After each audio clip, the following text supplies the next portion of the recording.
Oke, Bapak Ibu para petani semuanya, kali ini saya akan membahas tentang pupuk paten ya.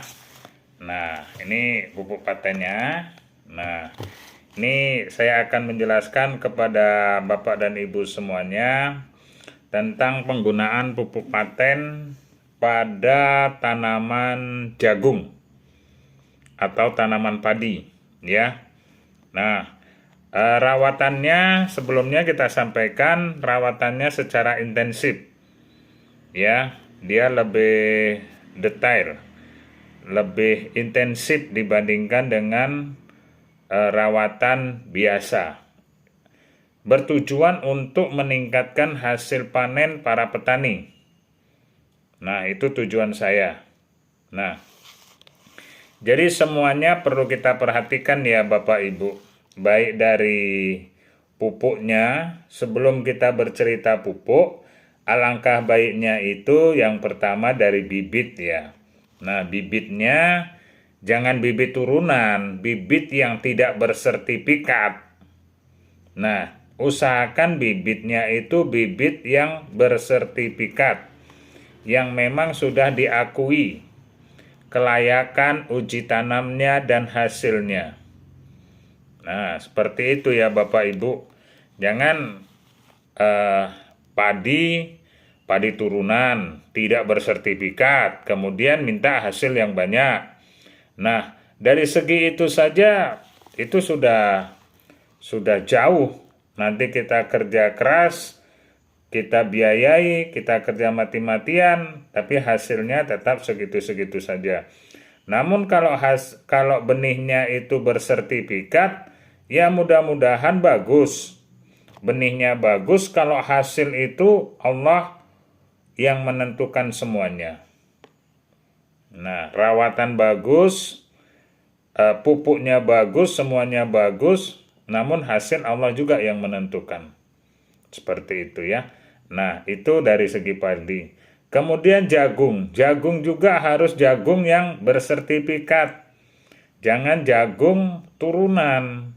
Arti turunan itu tahun yang lewat sudah kita petik, kemudian sebagian kita jual, sebagian kita jemur, kemudian itu yang kita gunakan juga untuk bibit. Jangan seperti itu ya. Jadi carilah bibit yang memang berlabel dan bersertifikat. Nah, baru kita rawat dengan secara intensif supaya mendapatkan hasil yang maksimal sesuai dengan apa yang kita inginkan.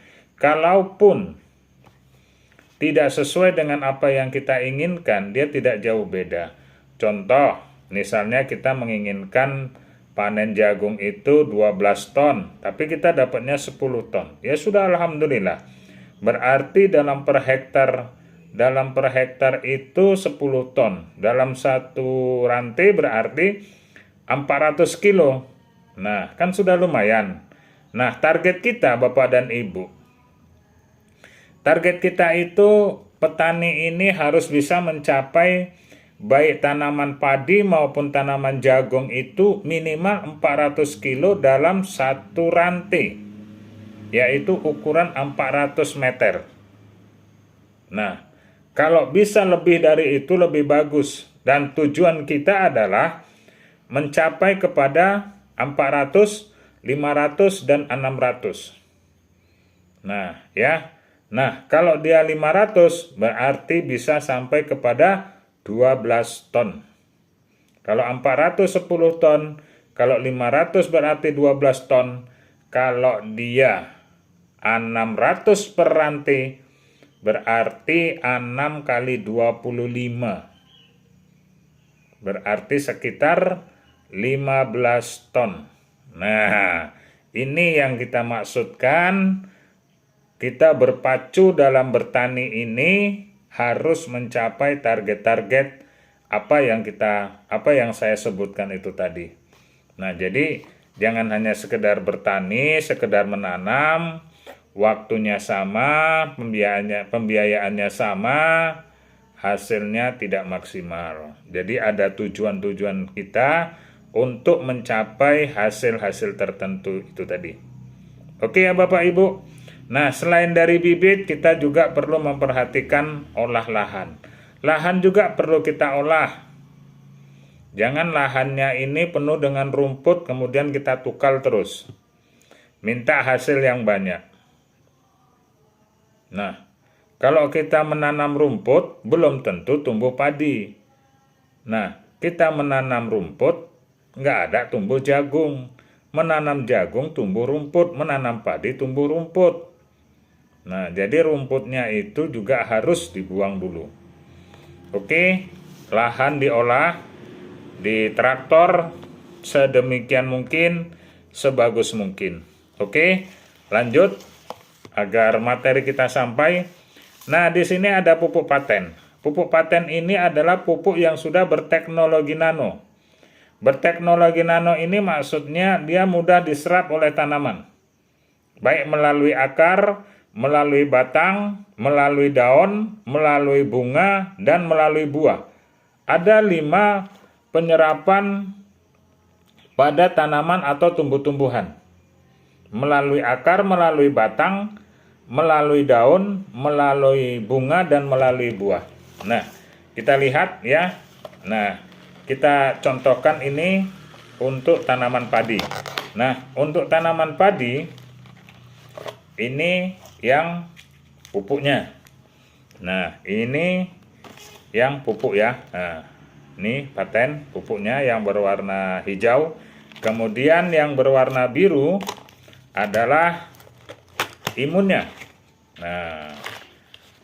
Nah ini imunnya ini. Nah, seperti ini. Ini imunnya ya. Jadi cara penggunaannya dipadukan antara 1 saset paten, 1 saset imun. Nah, digabungkan seperti ini, dimasukkan dalam tangki. Dibuka dan dimasukkan ke dalam tangki sebanyak 15 atau 16 liter air. Nah, seperti itu ya Bapak dan Ibu sekalian ya. Nah, oke, kita contohkan untuk tanaman padi. Pada tanaman padi, nah cara penggunaan menggunakan pupuk paten ini, kita menggunakan teng-teng supaya hasilnya bagus ya Bapak Ibu. Jangan irit-irit, harus gunakan pupuk yang bagus supaya hasilnya bagus. Bapak dan Ibu, kalau untuk padi dan jagung silahkan gunakan 2 imun dan 2 paten. 2 pupuk dan 2 imunnya. Nah, ya, semprotkan pada penyemprotan pertama dalam 1 hektar berarti ada 12 tangki. Berarti ininya sebanyak, kalau 12 tangki berarti ini ada 24. Dan ini adalah 24 juga. Jadi perpaduan antara ini isinya 24 imun, 24 pupuk ya, yang berwarna hijau ya. Ini berwarna hijau, 1 kotak ada 24. Berarti ini untuk 1 hektar sekali aplikasi. Nah, aplikasi yang kedua adalah umur 10 hari. Juga dosisnya sama. 1 kotak imun, 1 kotak paten. 12 tangki. Nah, dalam 1 tangki isinya 2 imun, 2 paten. 2 imun, 2 paten. Nah, kita aplikasikan pada tanaman padi. Nah, pada tanaman padi, cara mengaplikasikannya yang pertama, ketika berumur 7 hari, itu silahkan taburkan urea. Urea yang ditaburkan sebanyak 25%. Ya, itu boleh. Atau dia menggunakan ureanya ini sebanyak 300 kilo. Ya, kalau dia 25% dalam 1 hektar berarti sekitar 100 kilo. Tapi kita mau meningkatkan hasil panen, tujuan kita mencapai 10 ton atau 12 ton dalam per hektar. Jadi kita gunakan 300 kilo. Ya. itu ditabur pada umur 7 hari. Yang kedua, pada umur 10 hari taburlah paten. Ya. Nah, kemudian umur 15 hari siangi rumput-rumputnya. Umur 20 hari tabur lagi, semprot lagi dengan menggunakan pupuk paten, yaitu sebanyak 2 imun dan 2 paten sampai 12 tangki dalam 1 hektar. Nah, jadi penggunaan pupuk paten ini 2 imun 2 paten dilakukan per 10 hari sekali sebanyak 4 kali dulu. Nah, umur 10 sekali, umur 20 sekali, umur 30 sekali. Di umur 25 dan 30 Bapak dan Ibu bisa memperhatikan keadaan dari tanaman padi tersebut atau keadaan jagung tersebut. Nah, ya Bapak dan Ibu, kalau jagung saya lebih intensifnya itu per 8 hari ya. 8 hari semprot paten, semprot imun, semprot paten, semprot imun per 8 hari. Ya. Nah, ini maksud saya agak berbeda dengan padi. Kenapa? Jagung ini nanti kalau sudah 40 hari sudah mulai tinggi dia. Sudah mulai sulit untuk penyemprotan. Nah, jadi silahkan lakukan per 8 hari minimal 4 kali penyemprotan. Nah, tapi usahakan semuanya itu 6 kali penyemprotan. Begitu juga dengan padi. Padi umur 10, 20, 30, 40, dan 65. Silahkan lakukan penyemprotan pada imun dan paten. Selanjutnya, mari kita lihat hasilnya, berapa hasil yang akan kita dapat. Oke, sekian dan terima kasih.